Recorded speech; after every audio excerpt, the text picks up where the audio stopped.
with my wife. What a weekend of sport we had, eh? John, did you watch any of the golf on the weekend? Golf. Golf, Why not would I rugby. I wanna know watch it's a golf? rugby, because there was something that happened that might be quite dear to you. Ah, The Open, the Open golf. Grant Fox, not Grant. his son. Ryan Fox. Yeah, well, I know Grant, but I don't know Ryan. Jeez, But what a day for that family. eh? how great was that? Yeah, back in the day, I played against Grant Fox, and his son. He told me a story about his son. Actually, he used to caddy for his son, and his son used to hate his father caddying for him because Grant was such a perfectionist. Like, if you notice when Grant was kicking goals, everything would be like mapped out. And of course, you watch Ryan play golf; he doesn't map too much out, does he? He's a bull in a china shop, right? He just walks up and smacks it. Charges in, and that used to drive his father mad. And wanted to be more of a perfectionist, but it's just not how he rolls. But man, what a massive win! And these TAB bets and around the world of these people that have made money on him backing him at like stupid odds. Yeah. They've made thousands. I was going to say I nearly had a dip on him after the first day, but you won't believe me, so I'm not going to say that. But how's this? Sorry. Before we get into actually the rugby, I just remembered I've got a voice note specifically for Coach Plum. Go. That I need to just play quickly before I forget. How's it, Kerry? Hope your show is going well with Coach Plumtree today. Obviously, I live in New Zealand now, and he lives in South Africa, so we flipped around a little bit. I just wanted you to let them know that my cricket team, Bay of Plenty, defeated the mighty Taranaki in the summer, and we took the whole cup away from them. Oh. So I don't know if I should say I'm sorry about that voice note, or that is coming from a South African boy who's now living in New Zealand. New Zealand. And he wanted to let you know that something with sports. Oh, that's great. Oh, no, it's nice to hear. I mean, it would be interesting to see if he'd phoned me up if they'd lost. Turn it around, though. But anyway, yeah, great to hear from him. So Ryan Fox, just how's this? Between 2014 and 2024, 10 years, earned $3.6 million. Yo. That's US. US dollars. This year, 25-26 year, 3 wins, $9.4 million in 1 year. Oh, wow. How's that for perseverance and keeping going, eh? Yeah, it's great, mate. Yeah. Brilliant. And it's still way down, and he's obviously one of our top sportsmen now from an earnings perspective, but it's nowhere near the boy Adams that plays NBA and Basketball, America. The money sport, basketball. Yeah. Jeez. So, yeah, no, definitely. But what about our soccer? Jeez, like how was that, eh? Yeah. I mean, really disappointing. Crap final. You know, the terrible final. But more than that, I think the whole World Cup for me was overshadowed by when the final whistle went. How was some of that behaviour? Oh, the behaviour from the Argentinians was absolutely disgusting. You know, I think the tussles after the game, there was all sorts of stuff going on. I mean, I know these boys are pretty emotional, the old that Latin blood that they've got going through their system, but they overstepped the line, didn't they? And turning their backs on the medal presentation. What the hell is that about? Yeah. Did they do that? Sour losers, eh? Yeah, so the FIFA president came out and has condemned their behaviour afterwards. And, let's face it, Argentina won the World Cup last year, and there was a loser, and those losers didn't behave like that. Yeah. So they let themselves down. They didn't turn up for media commitments after the game. The players just walked straight out of the stadium. Yeah. I watched that last bit. There was like a free-for-all. There was a guy grabbed one of the Spanish players by the throat, threw him there was like a brawl after the final whistle. It was disgraceful. Yeah, well, apparently one of poor. those soccer players now's got a martial arts contract. I know the one they're talking about. I never know if No, they're joking or not. you're on the right track. Don't go there. Right. But I know why you got a martial arts contract. That's what I mean. And then it rolled on to the rugby. Did you watch the end of that Argentina-England game? Yeah, so a no try turned into a bit of Angus Gardner got physically and abused. Well, certainly he got shoulder tapped on the way out and after the game, and there was a verbal abuse that was coming in his direction, and stuff from the crowd got chucked at him. Yeah, he wore something from the crowd. Yeah. Bang. Yeah, and Contempone, after the game, he walked out of the press conference because England was singing in the change room. That's what teams do. They sing. They've come off a 3-week test period. They've travelled around the world and they won a big game. In the last minute, what do you think they're going to sit there and be quiet? Oh, for Contaponi to walk out of a media thing because the opposition is singing in the change room, that's unacceptable behaviour. And you know what? It's leadership, isn't it? And you see his players are mirroring his leadership, you know, and it's actually doing what they want to do. Behave like that is unacceptable. So Argentina, get your shit together. That was a terrible Poor weekend for them from a general perspective, you know, behaviour and sportsmanship, not good. Can I ask quickly, from a coach's perspective, if your player, now I know you've lost the World Cup, but if your players play like that, I mean, react like that after the loss, as a coach, do you have to step in and say something, or is it like, oh, boys did what the boys did? No, well, I can't say that's ever happened to a team that I've ever coached after a game. Most other things probably have, but you know, that I've never seen that. I don't think it's ever happened in rugby, to be honest. It's more a soccer thing, but this rugby thing wasn't nice. I watched it, and I actually went back and watched it the day later, and that poor Angus Gardner was basically protected by some of the Argentinian staff. You know, the players surrounded him and were having a crack and that at last him, you know? try that wasn't awarded, I think Angus wanted to award it so he could get to the airport safely.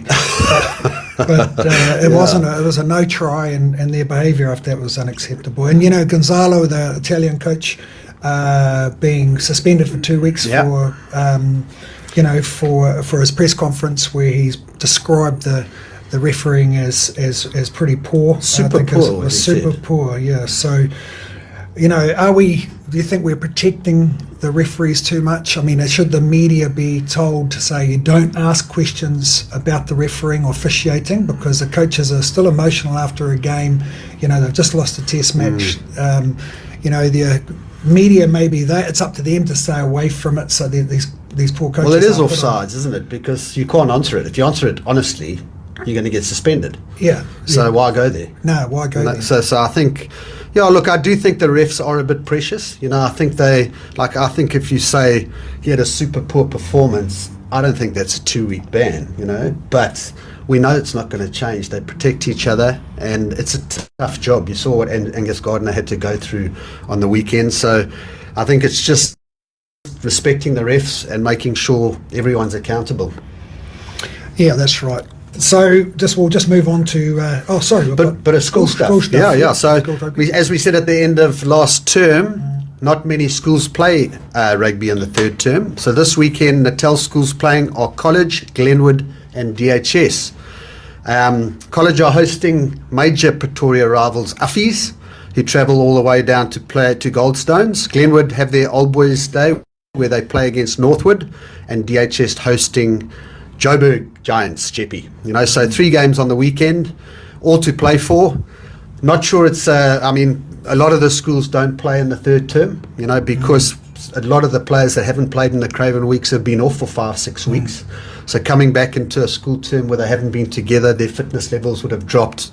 Yeah. I've always found you pick up a few injuries, so we'd rather play more games and bottleneck our second term than come back after a 5-week break. And so the boys that haven't haven't played in Craven week, they've been on holiday. Well, you know what, the coaches would have put them on programs and gym, but some of them played. I mean, if they're SA schools players, which college have, you know, they played last week against SAA versus SA schools versus SAA. So they've played recently, but you will have guys that played 5-6 weeks ago. Yeah. Well, you see why potentially there's going to be injury problems, don't you? Because the fact that those boys they're not contact ready. That's right. So they haven't been. Some of them wouldn't have had contact for what, 4 or 5 weeks at least. Yeah. There you go. Yeah. Hopefully they've been out in the backyard smashing the old man. Hey, try and beat me, Dad. I've got to put a tackle. Oh man. Imagine that. Yeah. I would hate to get hit by a 19-year-old. No. Yeah, me too. And we're not going to talk in detail about the Curry Cup, but it did start last weekend. And stop it, Kerry. All right, winning starts for the Sharks, the Stormers, the Cheetahs, and the Boerland. You know, so Sharks beating the Pumas away, massive win. So shout out there to Mike Vowles and his Curry Cup team, captained by young Tom Dyer, an ex-Hilton boy.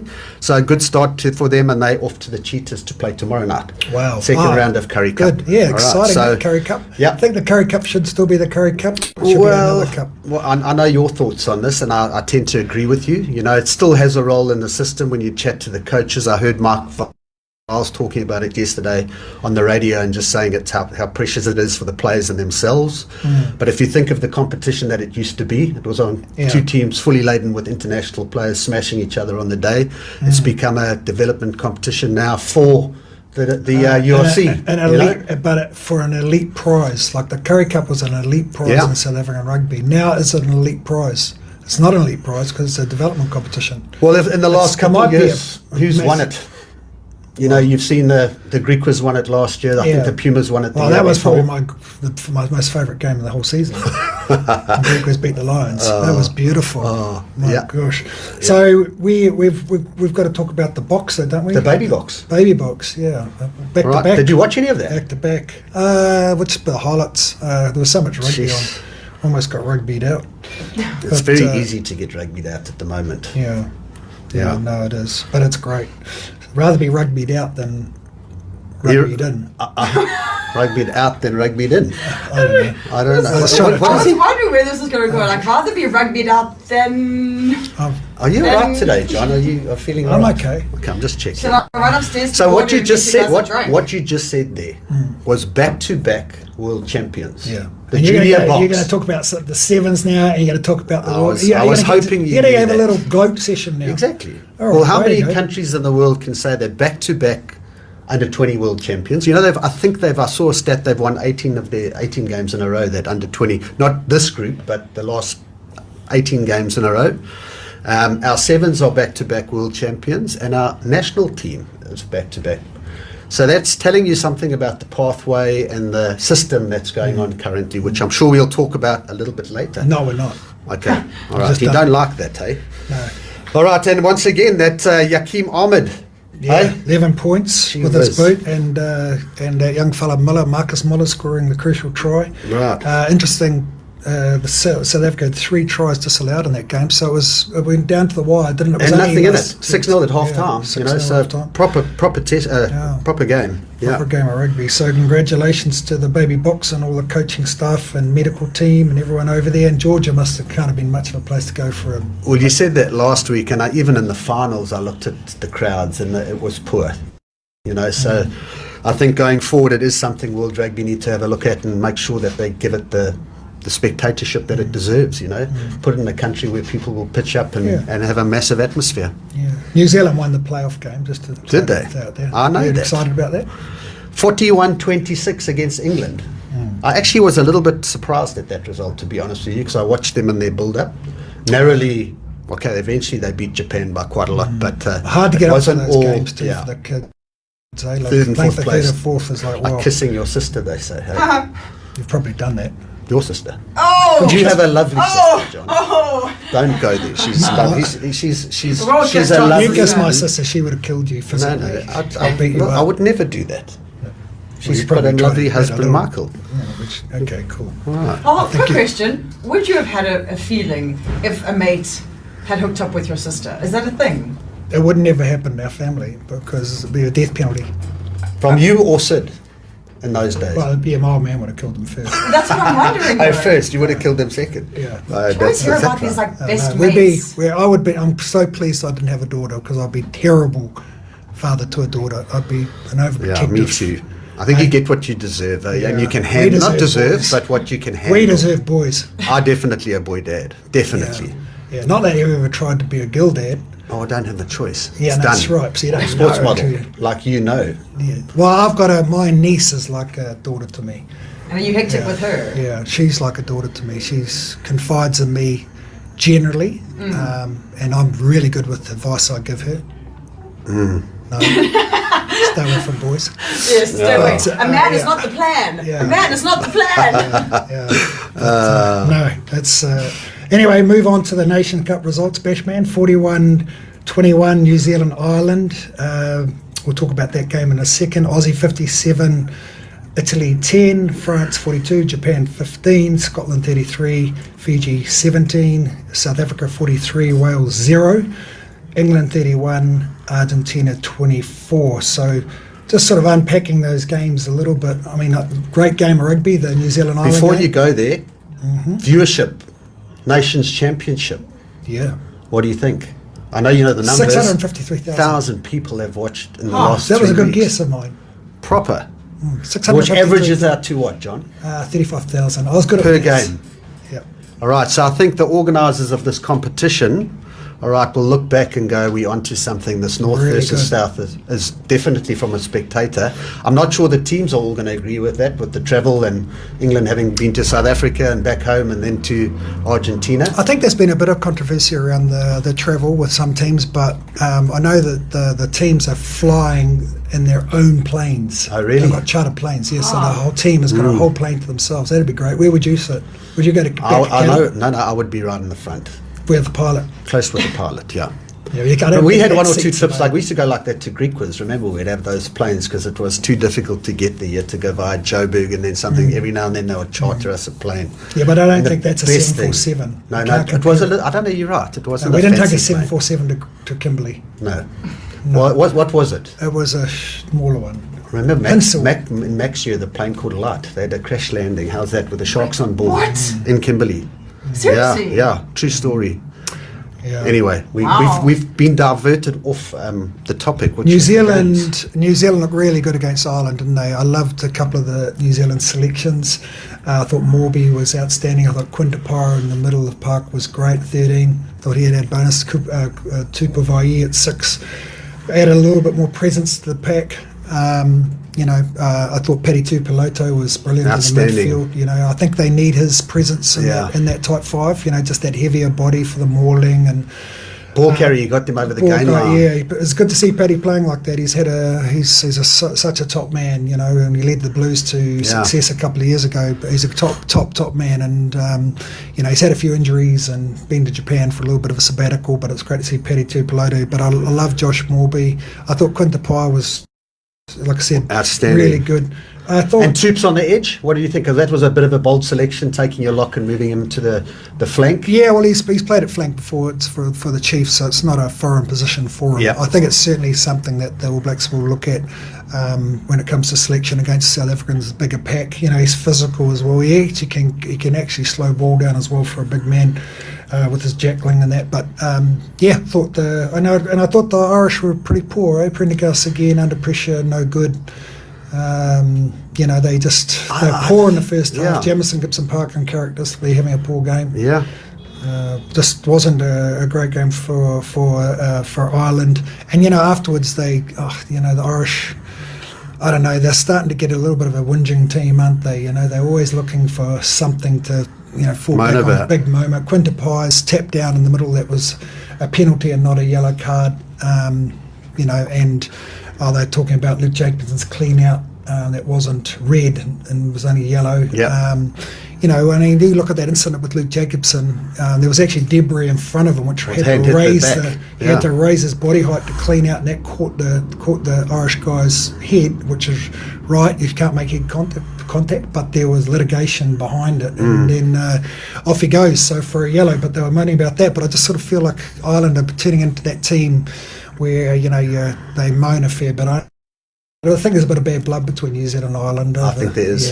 Yeah. And I watched Renz's post-match interview, and he felt they got their balance of the game better. And we had spoken last week about that they were overplaying, and they sort of kicked smart for me this weekend. So they didn't play as much, which is maybe what they need to think about before coming to South Africa. So possibly a better performance there. And he mentioned the bench, like you've spoken about. Yeah, Suffer more off the bench, man. Unbelievable. Yeah. Xavier Namir. And it's not the first weekend this has happened, is it? No, they're working it out, aren't they, in terms of selection, which way they go. And the beautiful thing about that, guys like Cody Taylor's a senior player. He's under pressure now because there are a couple of young fellas behind him just coming through to put pressure on. So Aussie, we'll move on from that. We'll talk a little bit about the Kiwis and the box coming up now, but.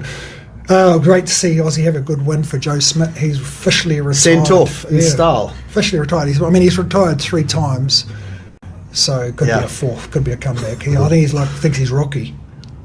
Well, I tell you what, there's been some tough moments for him in that job with Australia, and to finish like that, and I think was the reward that he sort of got. He's a top man. He's a top man. Great coach. You worked with him in Ireland, Plum, so you know him well. Yeah, great guy. France 42, Japan. Oh, well, that wasn't surprising. The Mall. Did you watch any of that? three more tries, the French against Japan. What do you say? What? I just think they dominated Japan. You know. Okay, good. I mean, are you surprised that they did that? Japan aren't the biggest team in the world. You know, not they surprised. got mauled to death. Okay. And missed 34 missed tackles, the Japanese. Against those big French boys. I don't blame them. Jeez, like. Scotland, Fiji, wow. There was 17-5 down, Scotland were. And then Gregor Townsend put on 2 below 2. We were worried about that because we had a little bet riding on that, didn't we? We did. And the spread was looking very, very disjointed. Yeah, but I was luckily, angry, went to sleep, had an afternoon sleep, and woke up and Scotland won. So I was happy again. exactly.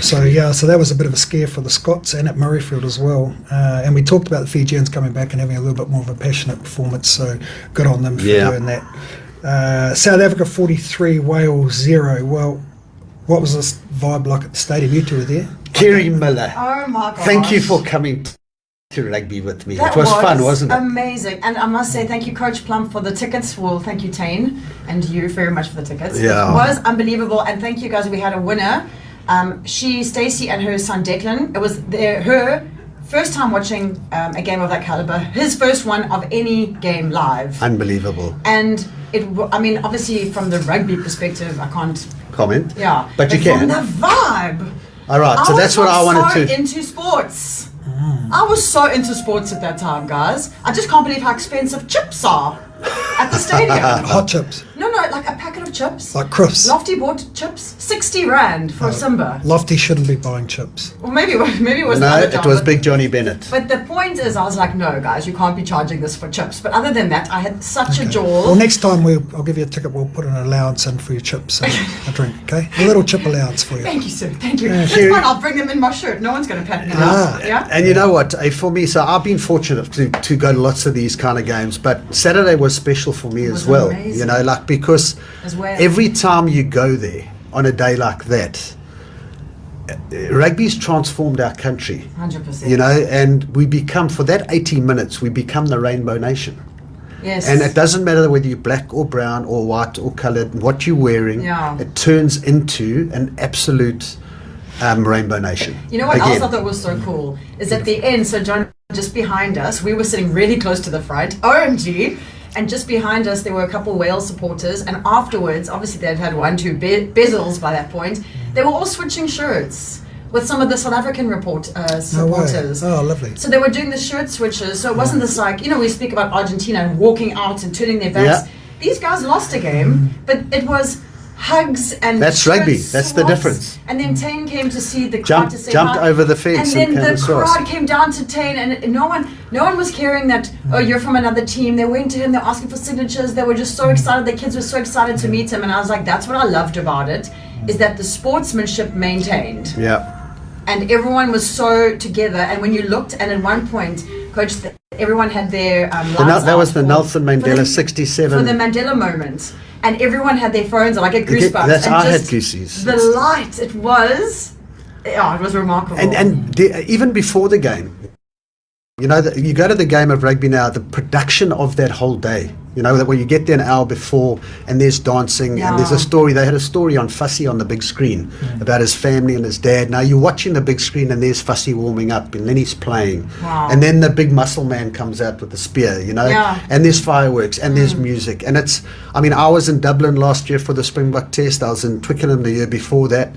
It's not quite the same. Yeah. You know, it's this production that they've put on. And I watched the game on Sunday again on TV and it was different. To being there, Of course. you know, that vibe that you create in the stadium No DNA just was a orange phenomenal. there. So big shout out to whoever put that together. Great way to entertainment value. It's a bit loud for me, but maybe Really? that's getting We need- old. We'll get you some earplugs next time. We did Jeez, miss son. you, Plum. Yeah. Oh, thank you. I did miss Yeah, you. Tane didn't give me a ticket. So what he did give me is a bag of Welsh clothing next day because I didn't want to take it all the way back to the UK for him. So I gave most of that to a mate, Nice. his son. So I think they appreciated that. So there was some nice little Welsh kit there. Whether he wears it or not, we'll wait and see. But again, I thought Wales were really good until the national anthem finished. Well, And I if you tell look you, at that performance, that's now 100 and, what is it? What's 80 plus 80? 160. Yeah, I that's thought you said maths was you good. 160 minutes of rugby, and it's now 116 points to nil to South Africa. Wow. Wow. I think they need a defence coach. Yeah. But even, I mean, the an attack coach. Being there with the rugby, I mean, Kerry, it was interesting because Kerry was sitting and I said, do you see that tight head there? His name, it's the first game. Look at his legs. And I said, but that's the problem's not him. It's the problem that's coming after him, the depth. The bigger you know, and once again, it was a Durban evening and the quality of the rugby was really disappointing. You know, there's a lot of handling errors. Game, yeah. I mean, you've just said that, you know, going into half time, Jesse Creel scored in the 42nd minute. If he hadn't done that, it would have been 14-0 at half time. Which wouldn't have been we're so dominant. We're murdering them, the scrums. The set piece, we gain line, but the handling areas just kept letting us down, you know? Yeah. But anyway, well done. Great feedback there from you two around the game. And yeah, I guess Wales has just got a little bit more work to do, haven't they? And plus my son wasn't playing, wouldn't have helped. Well, that's the thing. So there was no tape. We all knew it. Okay, so... Basically, he's also. I have to stop here. I need to say this to your face. Your son is fine. Damn, John. I'm just saying. A lot of us, on a scale of 1 to 10, would give him 1. No. And Plum was worried that he wasn't eating, and he said, "No, don't you worry. He is eating last week." You know? Yes. So all I can say is he looks like his mother, which luckily for him. So if he ever is visiting and needs a place to stay, you've got that spare room. We've all got spare rooms.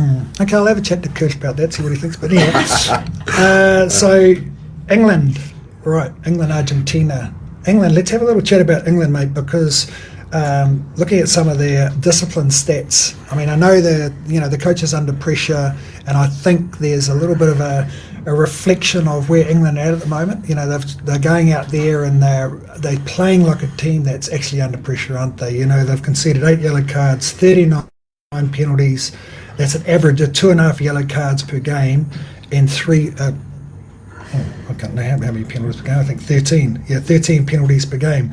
And when I saw a stat the other day, when they've majority playing with 14 men on the field, and they've conceded 91 points with 14 men with a 1 man off the park. You know, so that game we spoke about just now, that last minute try, they had 13 men on the field. Yeah. Should have cost them a game. It should have cost them the game, you know. So you can't play Test rugby. I mean, I saw a thing driving in here. I was looking. They've had 15 yellow cards this year. So I know you've just mentioned the 8 or whatever in this tournament, but it's not just this tournament. It's been Six Nations there, and they're finishing games poorly, you know, with lots of people in the bin.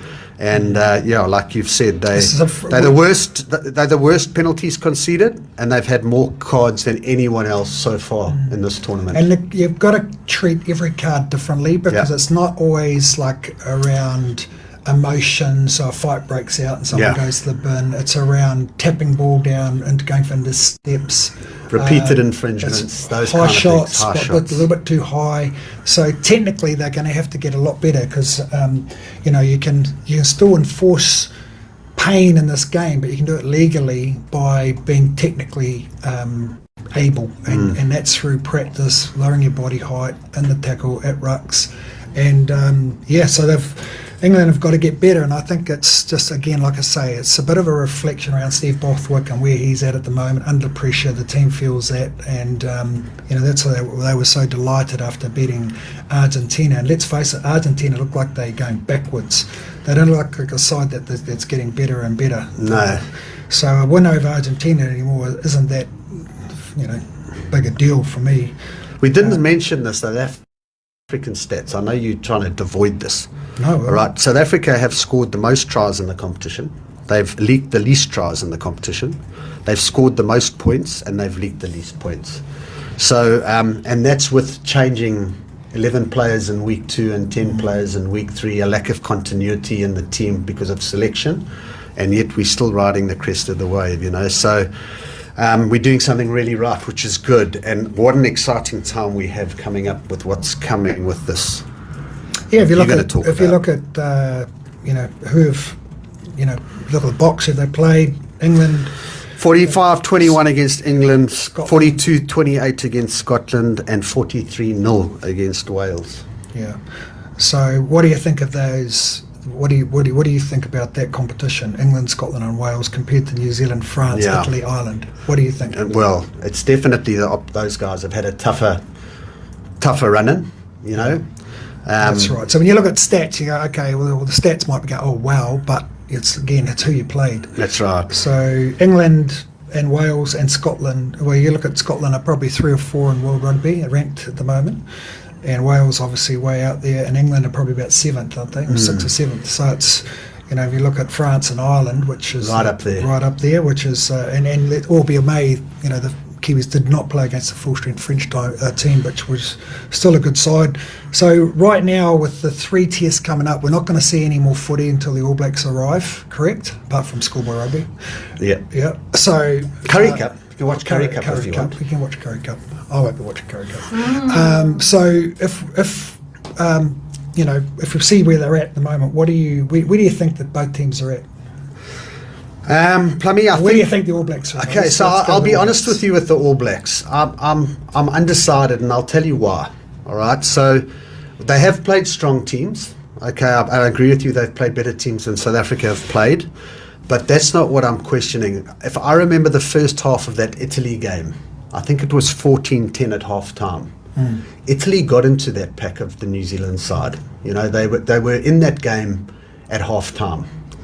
And I think that pack of Italy's is not what they're going to face here in South Africa. What's coming, and not just it'll be South Africa's pack, not Italy's. That's right. So but you know what's coming, not just the first pack and the second pack. And I think playing South Africa 3 consecutive weekends in a row, all right, the way Russie's rotated his squad, he's given depth.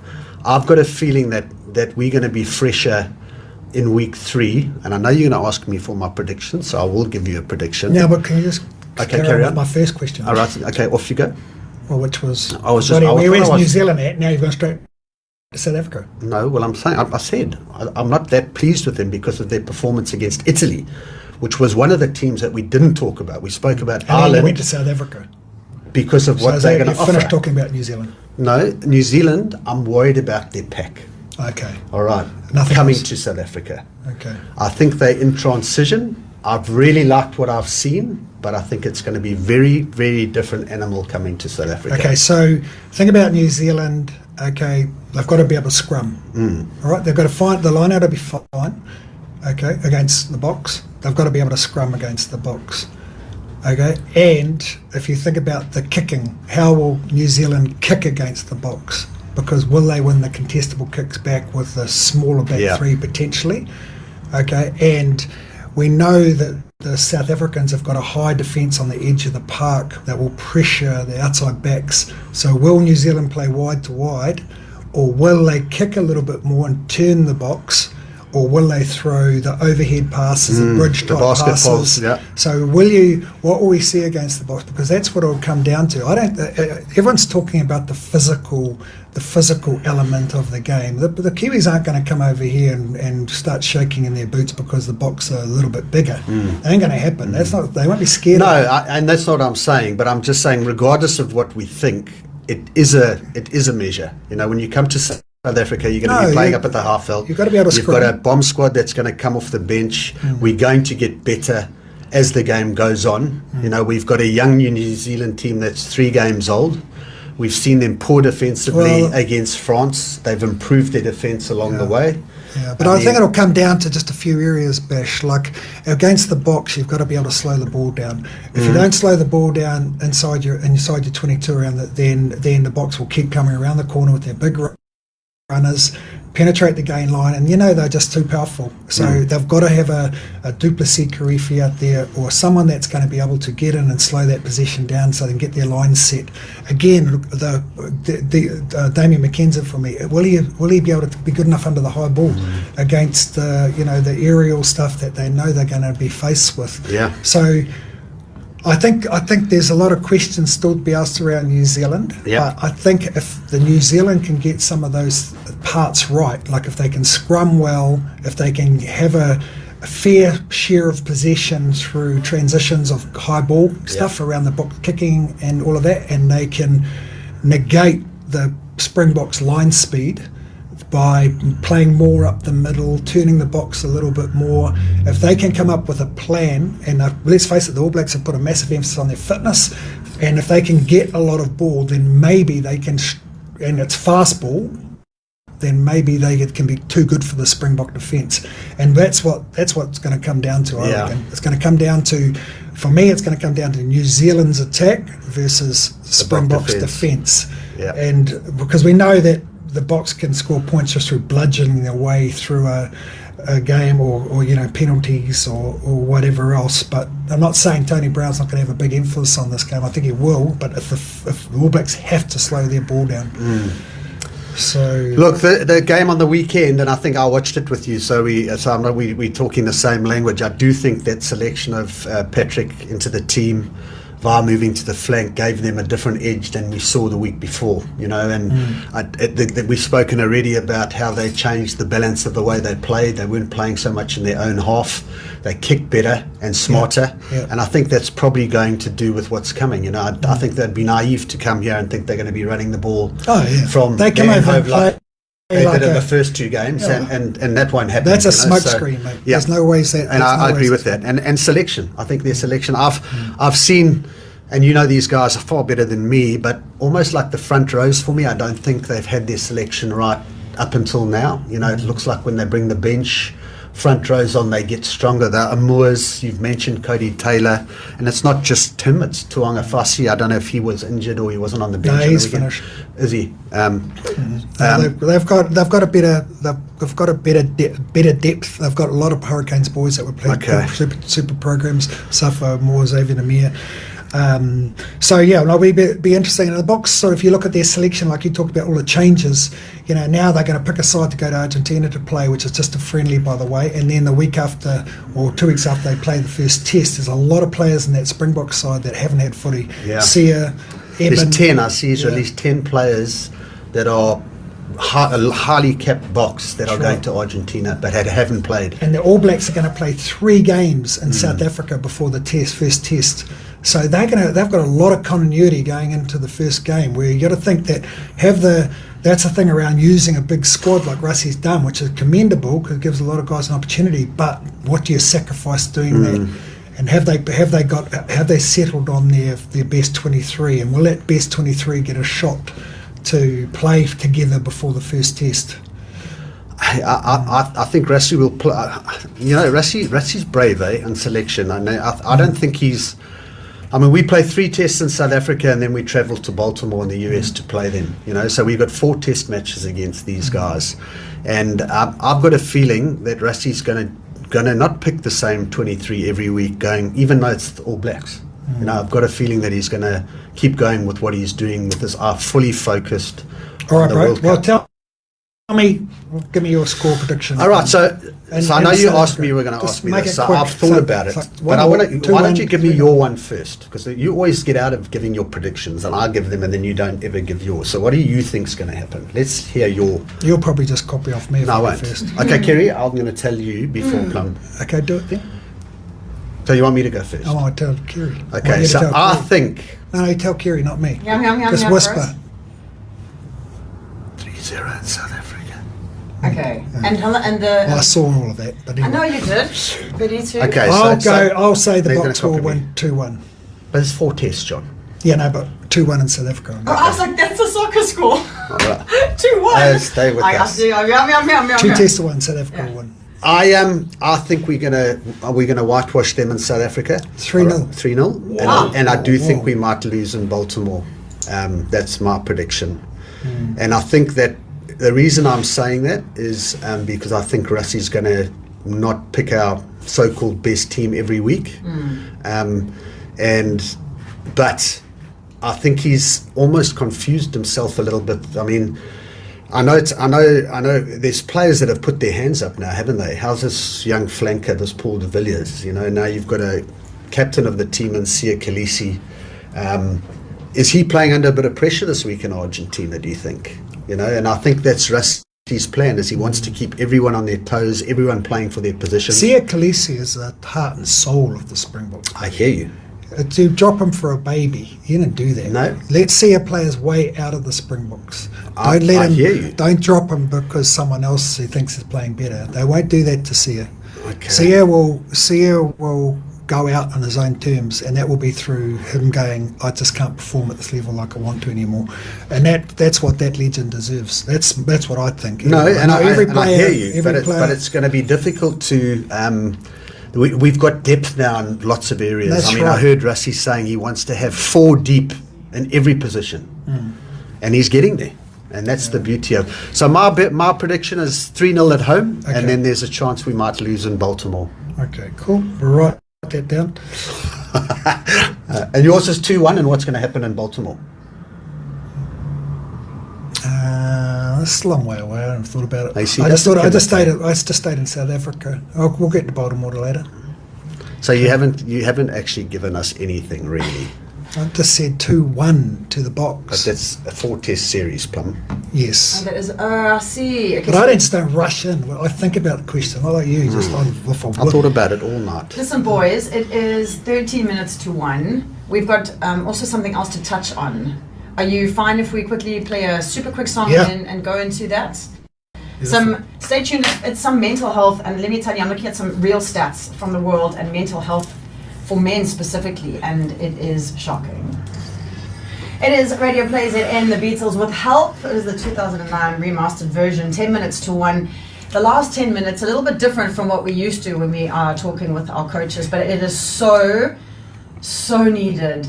So John Plumtree sent a video to me, and I hadn't seen this video before. And this video comes from something called Loose Kid. Loose Kid, quick one, a guy, 16 years old, started an Australian brand. He's an adult, but it's still going. This was a Movember campaign.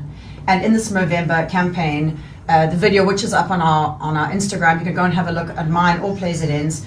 The gist of it is 2 mates are out running. And you can see they're doing a few different runs because they're in different clothing, and the one is super chatty. And he's just like, how's this, do that? It's almost like you and John.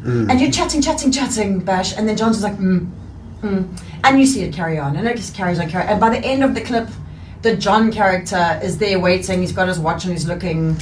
And his mate hasn't arrived for the run. The chatty one. The chatty one. Yeah. Exactly the one you wouldn't think. Hasn't arrived for the run. And that ending obviously flips the idea of who was struggling. The idea of who was the one that was looking for some help. That's right. And just emphasising just how depression hides itself so well. Yes. And when I watched that video, it just really caught me. So really do have a look at that video.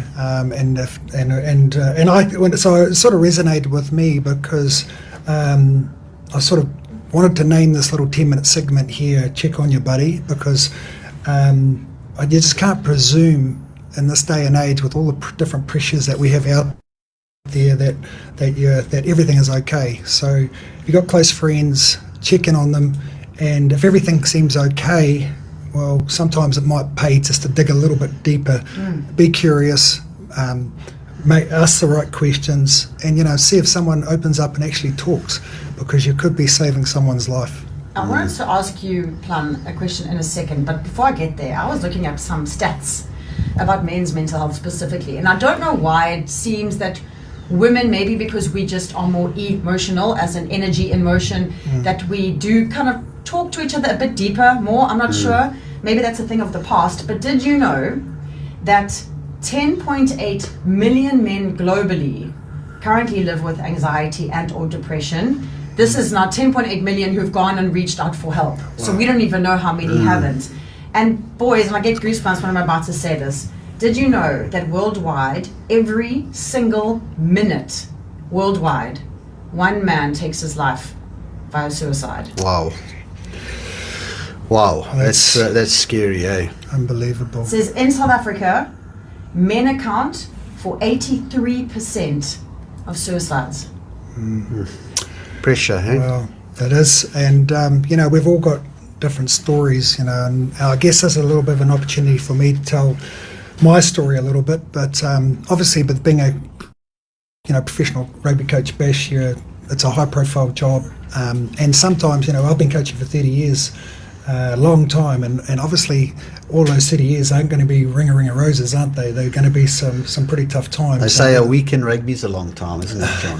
Things can change real quick. And what do they say about coaches? They're generally most of them waiting to be fired. Exactly. And Mac always used to say, "Have you got your DCM? Don't come Monday award." Sure. And that's the reality. But then I guess when they're high-profile jobs, it's just not just local news for people that live around you.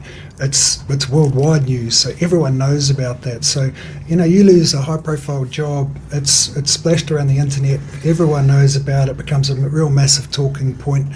And obviously for that individual, and certainly me in my case, it created I was very overwhelmed by some of these things that have happened to me in the past. And sort of when you get overwhelmed, it creates a lot of anxiety, and dealing with that is really, really tough. It's things like, for me, it was like I just didn't want to leave the house, And what actually happened to me was that I developed this feeling of being stuck. So I couldn't move anywhere. I was like, I didn't know what to do. I didn't know how to become healthy, because I was unhealthy. I felt terrible. And when you feel like that, you can't support your family like you need to. My wife was affected by it because of the way what happened, because obviously people were bumping into her and saying, "Oh, we're sorry to hear about John," and then you got sons as well, and they got their days to live normally, and of course they're going to get it as well. So on top of the pressure that was on me, I was also worried about the family and how they were dealing with it, and that sort of creates another level of that anxiety. And so it was a very tough time. So, for me, what actually fixed me in the end was I had one really good mate in Wellington, and he got me out of the house, and he got me on a mountain bike, and we spent a lot of time together. And he was just a really good listener, and I just want to encourage that if you suspect that someone's really struggling, become a really good listener, ask quality questions, and just be there for them 24/7. Check in on them in the morning, at night, hook up for coffees, be there for that person, and don't just presume that, "Oh, I've had a chat to him, he's okay now." And because then after the fact, but I thought he was fine. He seemed fine.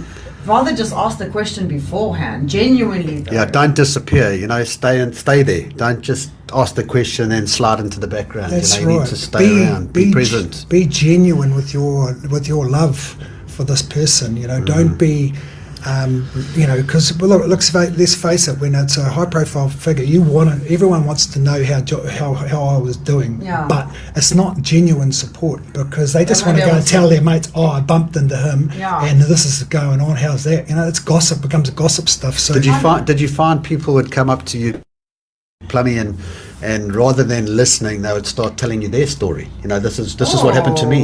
That kind of. And just to let people know what that's like, when someone starts telling you, if you go and tell them your story, that's generally water off a duck's back, because that person can't consume that information. He's got so much going on in his head or her head that he or she can't consume that type of information. Did you ever feel embarrassed? Because I often wonder if depression or that thing also stems from like an embarrassment, because this is the thing, is that you are John Plumtree and you're in this all black coach. You know what I mean? All the rugby and for rugby in New Zealand is the same as in South Africa. It's a religion. Everyone, the little granny on the corner of the road, knows everything that's going on, and has an opinion about you, and would have an opinion. Yeah, so it's a massive thing. The thing for me was I eventually went and got some help.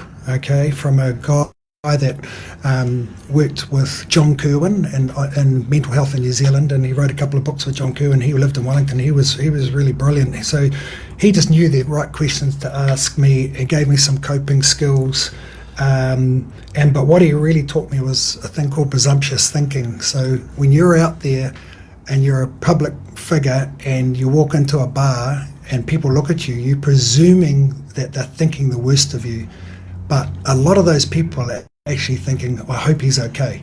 Oh wow, presumptuous thinking. Yeah, So you seeing all the bad, not any good. I only see the bad. Yeah. So I was presuming that everyone was looking at me going, "Wow, that guy," and so it was really a case of healing. And then he was after 3 or 4 visits. He said, "Okay, now we need to get better." So what are we going to do to get better? And then it was straight. Okay, let's get back to work. So I started doing some coaching, about 2 hours drive from my house. And the drive was a thing of a heal as well, because I was just putting music on, driving through the beautiful New Zealand countryside, helping coach this rugby team, driving back that evening, getting home late, and I got busy again. And then I was fine, So I forced my way back through it. But I think it's you've got to think like. It's just really important you don't overreact and think, wow, everyone's thinking this of me, and that, because it comes yesterday's news, and so I loved this, and Bash and I spoke about it during the week. But strength isn't pretending you're okay. Strength is doing something when you're not. Wow. So just for people out there that are under pressure. And I wanted to throw it out there, if there's anyone in the sporting industry and Natal that feels like this, whether you're a rugby player, whether you're a rugby coach, or there's something happening in your life, get hold of Play ZN, get my number, and give me a shout, and I'll be there with some support. Look, there's no Devec today, so I don't know if you guys have got 5 minutes. We can just go over a little bit longer. Yeah, no problem for me. Because I wanted to ask, Coach, you said I went and got help. Now, for someone listening, what was help? Was it sitting and talking? Was it like a psychologist? Were you chatting? Did you get medicated? What was the help? No, he just sat me down, and he could ask the right questions, because obviously he knew what happened, and he came and said, okay, and he just basically he got you to open up. And in the end, I was crying, I was like, after the hour I was with him, I was exhausted mentally. I came out of there, and he said, are you all right to drive home? And I'm fine to drive home. And it was just an incredible service. It was Casey said, Plum, we need to get you right. We need to open you up. We need to tell me the story. Tell me what happened, And it was eventually, there's a certain amount of guilt and embarrassment and all of that you carry with you. And it was really a case of him saying, well, you couldn't really control that, could you? You couldn't control that, And he was trying, he just picked me apart so that I worked it out that, hey, it wasn't all your fault. Did you ever get to a point, even now, where you look back and go, I understand why that happened? Or if I had to redo my life, now that I am where I am, I see why I was led in that direction, and I would go through that again? I think, one thing that does happen, there always becomes a little reminder of it, because someone might say something in the media, or it might pop up, or whatever, but I think I'm better equipped for when shit happens to me now, and because of that experience. And I've learned to be able to cope with stuff way better. I think and all through living that experience, but also getting support. And now I can really reach out. Like, this is why I wanted to talk about this. Is the first time I've talked about this, by the way. I've never talked about this in any domain like this before. So it's really, but I'm ready to help. I know that there's a lot of this going on, and it's not just in sporting industry. It's in every industry, so that people are coming under pressure, getting overwhelmed, creating anxiety, and not knowing how to deal with it. Yes. It's invisible, isn't it? Like, if you're with your mate and he falls down and breaks his leg, you go, hey, well, let's go and take you to hospital, get your leg fixed. Yeah. But if your mate's struggling mentally, we don't know. We don't think. We've got to be open and listening and watching. And these corporate giants that are employing people, they also not equipped to dealing with someone that they're about to release, and they haven't got any idea what that person's really going to go through. Because if they did, they would support them very, very, very well. And I've been through an untidy situation with an employer. And it was all based around their naivety. They didn't know what it was going to be like for me or for my family or for anything, right up until even they announced it to the public. They didn't even let me know what time they were going to do it. So I can remember it happening, and I tripped on it, that my brother phoned me up and said, they're going to release it to the New Zealand public that you're no longer going to be with the All Blacks. And I went, okay, thanks for telling me. And they didn't even phone me up, tell me that they were going to do it. So I found out about it, turned my phone off, and I went walking in the bush for 2 hours with my wife. So that, and I got back and my phone was like going red hot, you know, and it was just unbelievable that some of these corporations, they've got to be more sensitive around, if they're going to release people, do it with class. You have to remember that the corporates as well, they're profit machines that need to use people to create their profit. And I think when we speak about mental health, we're looking at people who are the heartbeat of these so-called machines, who if they are happy, you will get your profit. And I do think it's starting to change, but I wanted to just say something quickly, because we're talking about women and emotion, and how with men, often you don't notice it, because first of all, men, they will sometimes, I feel like maybe it's the testosterone, but we run towards anger. And anger often is actually a response to hurt. And I think we need to remember that anger is a response to hurt. And I saw something here that said in South Africa specifically, distress in South African men shows up as anger, reckless driving, withdrawal, or substance abuse, not sadness. Because often we think someone's depressed, they'll be sad. Oh, how are you? Okay. But fun! What? You know, like that's these guys. Wow, the big cocky guys these are the ones. And even when you go down, I mean, I have no idea what it's like in the change room, but in my head, it's like these guys flicking each other with towels and all just like boy chi. And when you say, hi, you both fine, boy, no one's going to really answer you. So if you guys had to give anyone listening right now, whether a player, a coach, a parent, specifically with a boy, when you ask the question, if they don't answer the first time, what is the right question to ask? How do you really find out if someone's okay? Well, if you say, how are you going, buddy? How's your day? What did you get up to today? Be more inquisitive about the day, because it's so easy to say, how was your day today? It was good. Okay, move on, Okay, so talk about, tell us what was so good about the day. You just got to dig a little bit deep into your questions and be a little bit more inquisitive. It's not that hard to do. The information's all out there for people, that you think are under pressure. There's easy information to get around how you can actually help. Okay, I think the big thing is you have to be genuine with your help. There we go. And be there 24/7 for your help. There's nothing better when you're feeling under pressure and you get a text from your mate in the morning saying hello, and in the evening, you might have caught up for a coffee in the evening. You say, bro, I love you, bro. I'll see you tomorrow. There's nothing better than that. It's you need to normalize that. Hey, boys just saying like I love you, and I think we're getting better. I think we're getting better. I think you're right. I think you're right around the anger part. I think you're getting a lot of that, and especially South African men are quite angry, like in general. Like there's a lot of, but there's a lot of emotions that you do go through when you become under pressure. There's almost like that. If there's sadness and there's acceptance and there's anger, you go through the grief. the grieving part of it is part of it. So it's that curve that they think that people go through when they've been told they're going to die. And it's a lot of that with depression as well. You see a lot of those emotions coming out, and sometimes you see nothing coming out.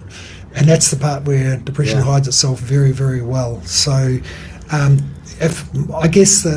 back to the theme around keep an eye out for your buddy, keep an eye on your buddy. Let's do that, eh? Let's keep an eye on you. You got someone that's really. Let's face it.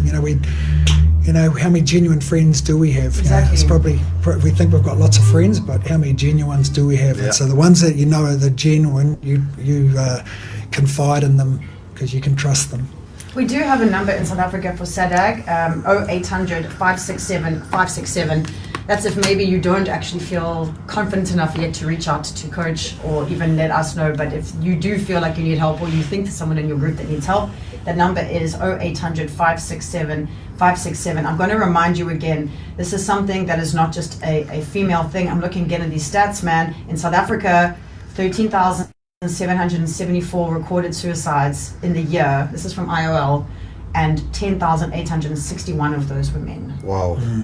You have that number, 10,861 of the suicides were men out of 13,774. So this actually is a very male-dominated space, and it's something that we cannot not look at, because especially from sportsmen, young, you're told you're out, an injury, you're out, you miss a kick, people hate you, you make it one day, then they like you.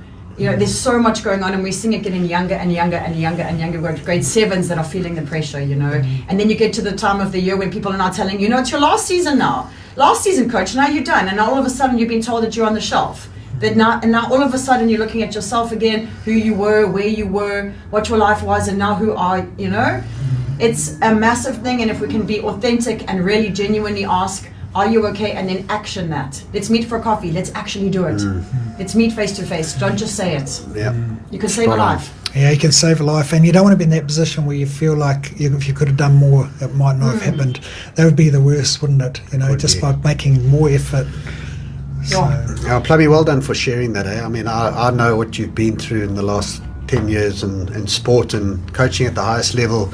I mean, it's never easy at the best of times, but being in the spotlight, I always say that it must be like these tennis players and everyone that's involved in the public eye. You look at what happened on the weekend in the golf as well, with Bryson DeChambeau and Rory McIlroy having a crack at him, and these are they play against every week, and the pressure on people is unbelievable. So thanks for sharing that, Plummy, and I know it's going to help people.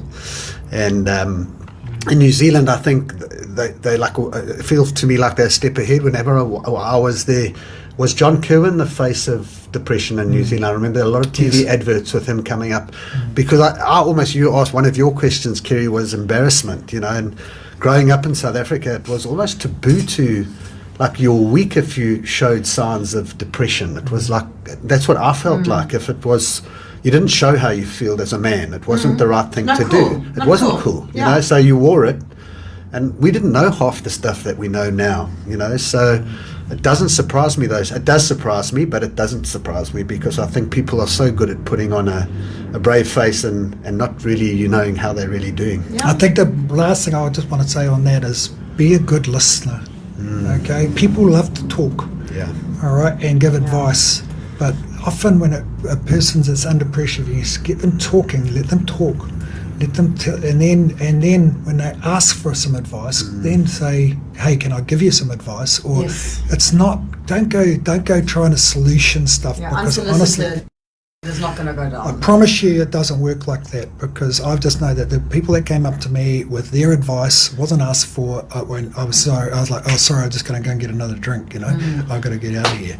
You know, but the people that came up to me and said, "Hey, Plum, how are you?" know, thinking of you. How you doing? Yeah, you're okay. And you know what? And obviously we would never wish anything yuck on you ever, on anyone that we love. At the same time, what you went through and having to turn your phone off and having to go for that walk and then drive, you know what I mean? All of that has given you a skill set that someone else now can genuinely come to you. Because if you were just coach Plumtree, nothing ever should ever happen to you. How do you even pull from that toolbox to help another? And I don't think you realize how much today may help someone else. And that's purely because Plum had to go through that heart-shattering, like life turnaround that really almost ended you. Yeah. So that you could be a mentor for others now and really go, but hold on, this is how I healed. And so thank you for sharing. It's bigger than you realize. Thanks, Kerry. And I also wanted to do it for my kids too, you know, like I wanted them to see that their dad, they think he's a superhero, he was under pressure, you know, and be a good role model for them, because the same thing's going to happen to them at some point in their lives, you know, so, yeah. Oh, I love you guys. Great show. This is going to be our best show. Yeah. No, for real. Okay, well, luckily there's no Devek today, so we can take off half of this show. So now we actually realise that this whole South Africa Springbok thing's actually not that serious, is it? Yeah. You know, there's bigger things to worry about the world. Not much bigger things, but you know what I mean. You know what you mean. Puts everything in perspective, doesn't it? Thank you so much. Well done, Plummy. Okay, thanks, Kerry. This will all be up. Please share it. Please share it. Please share it. And have a beautiful day. And go and ask your mates, are you okay? It's 13:13.